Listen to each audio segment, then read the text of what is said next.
नमस्कार दोस्तों, आप सभी का स्वागत है आपके अपने YouTube channel Aftab study classes में। दोस्तों, इस वीडियो में हम लोग क्लास 10 के लिए बायोलॉजी के इम्पॉर्टेंट प्रश्न के बारे में बात करेंगे। दोस्तों, प्रश्न आपके सामने लिखा हुआ है कि श्वसन किसे कहते हैं, मनुष्य के फेफड़ों की संरचना का वर्णन कीजिए। तो दोस्तों, फेफड़ों के बारे में डिटेल से आज हम लोग इस वीडियो में बात करेंगे। तो दोस्तों, आप लोग इस वीडियो को एंड तक देखिएगा। और दोस्तों, अगर आप इस चैनल पर पहली बार आए हैं तो चैनल को सब्सक्राइब भी कर लीजिएगा। तो आइए शुरू करते हैं। तो दोस्तों, यहाँ पर आप देखिएगा, प्रश्न आपके सामने लिखा हुआ है, श्वसन किसे कहते हैं, मनुष्य के श्वसन अंगों का नामांकित चित्र बनाकर उनके कार्यों का वर्णन कीजिए। अथवा में दोस्तों आपका प्रश्न जो है वो दूसरे टाइप से आ सकता है कि श्वसन की परिभाषा लिखिए, मनुष्य के फेफड़ों की संरचना का वर्णन निम्नांकित चित्र बनाकर बताइए। ठीक है, तो यहाँ पर दोस्तों सबसे पहले बात की जाएगी यहाँ पर किसकी, श्वसन की, कि श्वसन होता क्या है। पहले दोस्तों यहाँ पर हम पढ़ेंगे, लिखा हुआ है, जीवित कोशिकाओं में भोज्य पदार्थों के जैव रासायनिक ऑक्सीकरण को श्वसन कहते हैं। देखिए बिल्कुल सिंपल है, अगर आप एक दो बार पढ़ेंगे तो आपको याद भी हो जाएगी। ठीक है, तो दोस्तों ये तो आप इसी से याद कर लीजिएगा।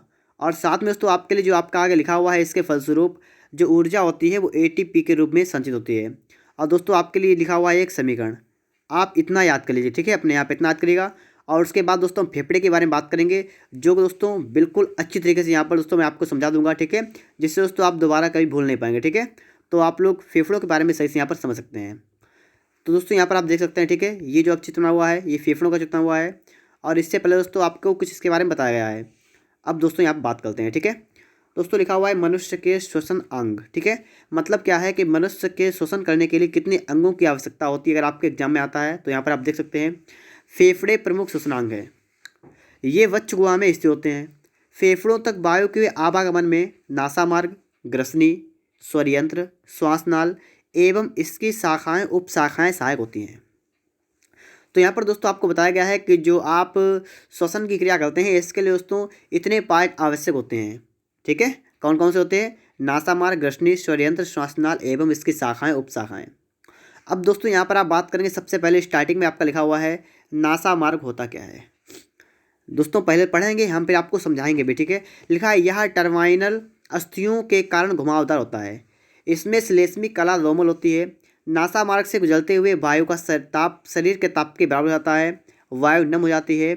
जीवाणु, धूल कण आदि श्लेष्मी कला से चिपक जाते हैं। तो दोस्तों जैसा कि आपको पता है कि दोस्तों हम लोग सांस किससे लेते हैं, नाक से सांस लेते हैं। ठीक है, इस प्रकार सांस लेते हैं हम लोग हैं। तो आप दोस्तों यहाँ पर बात करेंगे, सबसे पहले दोस्तों आपको पता होता है दो छिद्र होते हैं जिनके द्वारा दोस्तों हम लोग क्या करते हैं, सांस को ग्रहण करते हैं।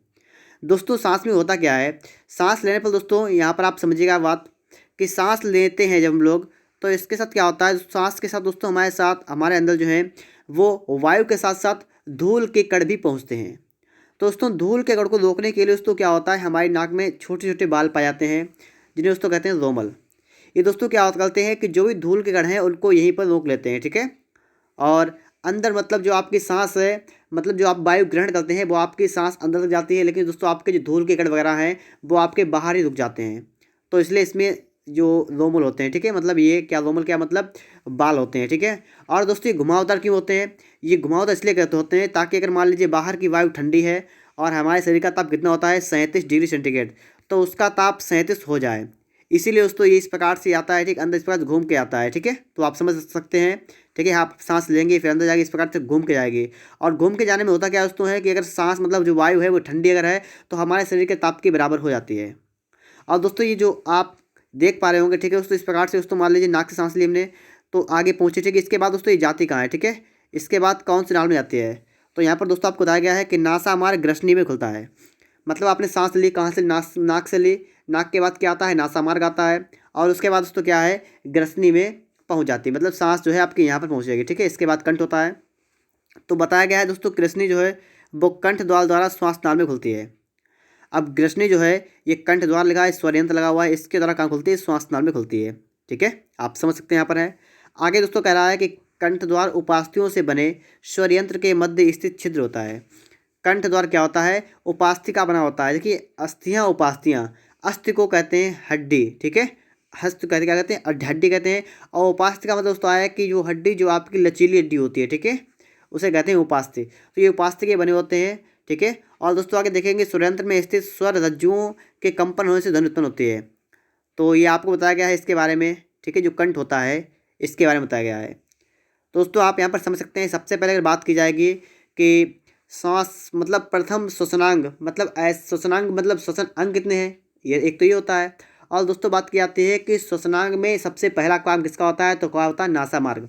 उसके बाद बात की जाती है किसकी, श्वास नाल के, कि जो वायु जो है वो नासा मार्ग में जाएगी, नासा मार्ग के आगे बाद में बढ़ेगी तो कहाँ पर जाएगी, तो पहुँचे ग्रास नाल जाएगी, और ग्रास नाल मतलब यही ग्रसनी में, ठीक है, ग्रसनी में जाएगी, और ग्रसनी के बाद कहाँ जाएगी कि कंठ द्वार, और इससे होते हुए कहाँ जाएगी श्वास नाल में। अब दोस्तों बात की जाएगी, ये श्वास नाल बनी हुई है, ठीक है, ये श्वास नाल आपकी है, ठीक है, आप देख सकते हैं यहाँ पर है, ठीक है, ये जो है ये इतनी ये श्वास नाल है। आप दोस्तों ये पढ़ेंगे, लिखा है यह 12 सेमी लंबी 2.5 सेमी व्यास की नलिका होती है। और दोस्तों यहाँ पर आप देख पा रहे होंगे दोस्तों, इस प्रकार से इसमें दोस्तों सी आकार के छल्ले पड़े हुए हैं, ठीक है, और किस टाइप से हैं, इस प्रकार से पड़े हुए हैं, इस प्रकार से पड़े हुए हैं, ठीक है, इस प्रकार से पड़े हुए हैं। अब आप समझ पा रहे होंगे, ठीक है, इस प्रकार छल्ले पड़े हुए हैं। दोस्तों ये क्यों है, अगर दोस्तों ये सी आकार के छल्ले नहीं होंगे तो ये श्वास नाल जो है ये पिचक सकती है, मतलब इसके अंदर मतलब जो है ये दब जाएगी, मतलब पिचक जाएगी, और जिससे क्या होगा, अपने लोग सांस लेने में मतलब समस्या होगी, सांस ले ही नहीं पाएंगे, ठीक है।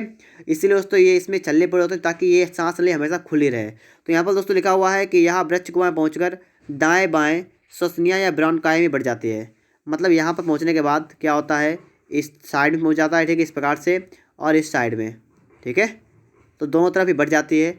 आगे दोस्तों लिखा हुआ है कि श्वास नाल तथा श्वसनियों में उपास्थि से बने सी आकार के अपूर्ण छल्ले होते हैं, मतलब छल्ले होते हैं, अपूर्ण मतलब क्या हुआ, पूरे बंद नहीं होते हैं, थोड़े खुले होते हैं, ठीक है। कहाँ तक होते हैं दोस्तों, यहाँ से लेकर यहाँ तक होते हैं, और फिर इसके बाद दोस्तों इधर भी होते हैं, थोड़े इधर भी होते हैं, इस प्रकार से होते हैं, ठीक है। इसलिए कहा गया है, क्या कहा गया है कि श्वास नाल और श्वसनिया, ये श्वास नाल है, ये श्वसनिया है, ठीक है, इस प्रकार से ये बनी हुई हैं, बड़े मतलब बाहर जो मोटी मोटी हैं। तो ये क्या होती है, इनमें दोस्तों क्या होता है, सी आकार के छल्ले होते हैं, और ये इनको पिचकने से रोकने का कार्य करते हैं। मैंने आपको क्या बताया है कि श्वास अंदर जाएगी, अगर ये नहीं होंगे तो श्वास नाल पिचक जाएगी, और जिससे हम लोग सांस नहीं ले पाएंगे, तो इसको रोकने के लिए लगे होते हैं। श्वसनिकाएँ बार बार विभाजित होकर महीन शाखाओं बढ़ जाती हैं। अब इसके बाद इसके अंदर जड़ टाइप की निकलती रहती है, आप देख पा रहे होंगे यहाँ पर, ठीक है, अब आप देख पा रहे होंगे अंदर मतलब जड़ टाइप की यहाँ पर निकली हुई है, ठीक है, एक से दूसरा तीसरा ऐसे निकला हुआ है पेड़ की जड़ तरीके से। तो भाई आपको बताया कि अंदर जाते जाते कई भागों में बढ़ जाती हैं। फिर दोस्तों लिखा हुआ है कि ये शाखाएं थैली नुमा रचना कोशिकाओं में खुलती हैं। अब दोस्तों खुलती कहाँ पर है, ये खुलती हैं कोशिकाओं के अंतर्गत, ठीक है, एल्वोले लिखा हुआ है, एल्वोली इसके अंतर्गत खुलती हैं। मनुष्य के फेफड़ों में लगभग 75 करोड़ कोशिकाएं होती हैं, और ये लगभग एक मतलब 100 वर्ग मीटर सतह धरातल बनाती हैं। दोस्तों यहाँ पर आप एक बात और समझिएगा, अगर आपके पेपर में एग्जाम में अगर क्वेश्चन आ जाए कि एक सामान्य मनुष्य जो है वो 1 मिनट में कितनी बार सांस लेता है, तो आप दोस्तों उसे बता सकते हैं। देखिए अगर आपको ऑप्शन मिलेगा तो ऑप्शन दोस्तों ऐसे होता है 16, 1 मिनट होता है 16 बार, ठीक है, लगभग 16 बार होता है।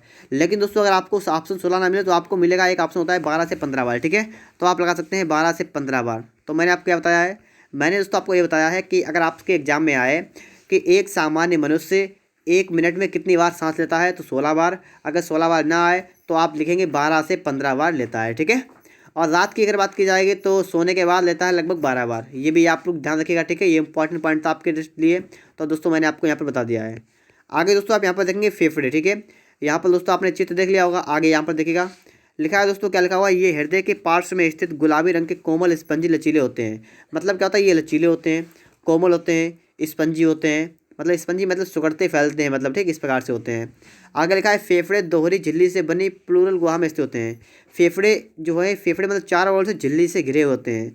अगर ये झिल्ली नहीं होगी तो इसमें क्या हो सकता है, चोट लग सकती है, ठीक है, इसलिए झिल्ली इसके साइड में होती है। और प्रत्येक अंग जो है वो झिल्ली के अंदर पड़ा हुआ है, मतलब झिल्ली अगर नहीं होगी तो उसमें चोट लग सकती है, इसलिए है, ठीक है। आप यहाँ पर देख पाएंगे लिखा हुआ है, लिखा है दोनों झिल्लियों के मध्य लसलसा तरल भरा रहता है जो फेफड़ों को सच्चा करता है। चाहे फेफड़ा हो, चाहे मस्तिष्क हो, चाहे हृदय हो, ठीक है, तो सभी झिल्लियों में होते हैं, ठीक है। और झिल्लियों के चारों क्या होता है, द्रव होता है, द्रव। अगर ये द्रव ना भरा हो तो इनमें चोट भी लग सकती है। अगर आप मान लीजिए आपकी चोट लगेगी तो इन अंगों पर प्रभाव पड़ सकता है, इसलिए दोस्तों यहाँ पर झिल्ली होती है। आगे दोस्तों कहा गया है प्रत्येक फेफड़ा अनेक पिंडों से बना होता है, ठीक। बाएं फेफड़े में 2, दाएं फेफड़े में 3 पिंड होते हैं। तो इस पॉइंट को आप याद रखिएगा कि दाएं वाले फेफड़े की अगर बात की जाएगी तो दाएं वाले में 3 होते हैं, बाएं फेफड़े में 2 पिंड होते हैं। प्रत्येक पिंड छोटे छोटे वायु कोषों से बना होता है, ठीक है। आगे प्रत्येक वायुकोश लगभग 0.1 मिमी व्यास की होती है। इसकी वृत्तीय मोटाई 0.5 माइक्रोन होती है। वायुकोशों में रक्त कोशिकाओं का जाल होता है। वायुकोशों में ही ऑक्सीजन तथा कार्बन डाइऑक्साइड का आदान प्रदान होता है। देखिए यहाँ पर दोस्तों, यहाँ पर आप देख पाएंगे, ये दोस्तों आपको वायुकोश का चित्र यहाँ दिखाया गया है, ठीक है। और यहीं से दोस्तों कार्बन डाइऑक्साइड और ऑक्सीजन जो है ऑक्सीजन को ग्रहण करते हैं और कार्बन डाइऑक्साइड को बाहर निकाल देते हैं। दोस्तों यहाँ पर एक इम्पॉर्टेंट पॉइंट बात है, आप यहाँ पर समझिएगा कि जब अपने लोग सांस लेते हैं, ठीक है, जब अपने लोग सांस लेते हैं तो इसमें कितने % क्या लेते हैं। दोस्तों यहाँ पर देखिएगा आप लोग, इसमें लेते हैं हम लोग नाइट्रोजन, ऑक्सीजन और दोस्तों वगैरह गैसें, मतलब CO2 वगैरह, ठीक लेते हैं। तो जब लेते हैं दोस्तों कितना होता है दोस्तों, आपको पता है 21% क्या है ऑक्सीजन है, 78% क्या है नाइट्रोजन है, और बकाया दोस्तों बचा कितना, लगभग बचा 1%। तो ये दोस्तों कार्बन डाइऑक्साइड है, ठीक है। तो टोटल हो गया लगभग दोस्तों यहाँ पर।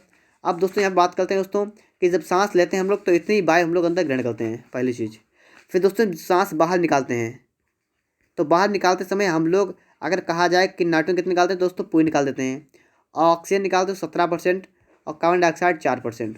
दोस्तों आप यहाँ पर याद कर लीजिएगा एक बात, पॉइंट वाली बात यहाँ पर क्या है, यहाँ पर दोस्तों पॉइंट वाली बात ये है कि दोस्तों आप लोग ऑक्सीजन को ग्रहण करते हैं, वो कितनी आती है 21%, और निकालते समय कितनी निकलती है 17% निकलती है। 4% ऑक्सीजन आपके शरीर के अंदर रह जाती है, और उसके स्थान पर दोस्तों क्या होता है, कार्बन डाइऑक्साइड की मात्रा बढ़ जाती है। दोस्तों आप लोग बात को यहाँ समझ गए होंगे, आपके एग्जाम में आता है कि एक मनुष्य श्वास छोड़ते समय ऑक्सीजन की कितनी मात्रा छोड़ता है, तो आप बताएंगे 17%, ठीक है। और दोस्तों एक प्रश्न आपके एग्जाम में पूछा जाता है कि क्या होगा अगर हम लोग ऑक्सीजन को मतलब प्योर, मतलब शुद्ध ऑक्सीजन उपयोग करने लगें। अगर दोस्तों आप लोग शुद्ध ऑक्सीजन ही लेंगे, ठीक है, जिसमें नाइट्रोजन नहीं होगी, कार्बन डाइऑक्साइड नहीं होगी, कोई गैस नहीं होगी, तो उससे क्या होगा, फेफड़ों में चोट लगेगी, ठीक है, और जिससे मनुष्य की मौत भी हो सकती है। इसलिए दोस्तों क्या होता है कि आप लोग प्योर ऑक्सीजन का सिलेंडर जो है उसका इस्तेमाल नहीं कर सकते हैं। यहाँ पर दोस्तों आपका लिखा हुआ है कि मनुष्य के फेफड़े अपेशी होते हैं, इनमें पेशियाँ नहीं होती हैं। इनका सिकुड़ना फैलना बच्चे गुहा के आयतन के घटने बढ़ने पर बदलता है। और दोस्तों लिखा हुआ है कि इस कार्य में पसलियों के मध्य स्थित पेशियाँ डायाफ्राम सहायक होते हैं। मतलब जो फेफड़े ये फूलते पिचकते मतलब हैं, तो इनके लिए कौन उपयोगी होता है, इनके लिए होता है डायाफ्राम, ये इसके नीचे होता है, ठीक है, इस प्रकार से चिपका हुआ इसमें होता है। और दोस्तों होता क्या है, जो फूल जाता है तो ये दोस्तों नीचे की तरफ हो जाता है, ठीक है, ये क्या है, ये है डायाफ्राम। डायाफ्राम दोस्तों हो जाता है नीचे की तरफ, तो ये फूल जाता है। और पिचकने के लिए क्या, डायाफ्राम ऊपर की तरफ धकेलता है, तो जो जितनी अंदर की वायु होती है वो सभी बाहर आ जाती है। तो यहाँ पर दोस्तों सिस्टम ये चलता है, ठीक है। मैंने आपको सब कुछ बता दिया है। अगर आपको वीडियो अच्छा लगा है तो वीडियो को लाइक कर दीजिएगा। अगर आपने अभी तक चैनल को सब्सक्राइब नहीं किया है, चैनल को सब्सक्राइब भी कर लीजिएगा। और साथ में दोस्तों अगर आपको इसी प्रकार के और भी इंपॉर्टेंट प्रश्न चाहिए दोस्तों, तो मैंने इस चैनल पर बहुत सारे इंपॉर्टेंट क्वेश्चन सॉल्व कराए हैं, जिनका लिंक आपको डिस्क्रिप्शन बॉक्स में मिल जाएगा। तो फटाफट से दोस्तों चैनल को सब्सक्राइब जरूर कर लें यहाँ पर।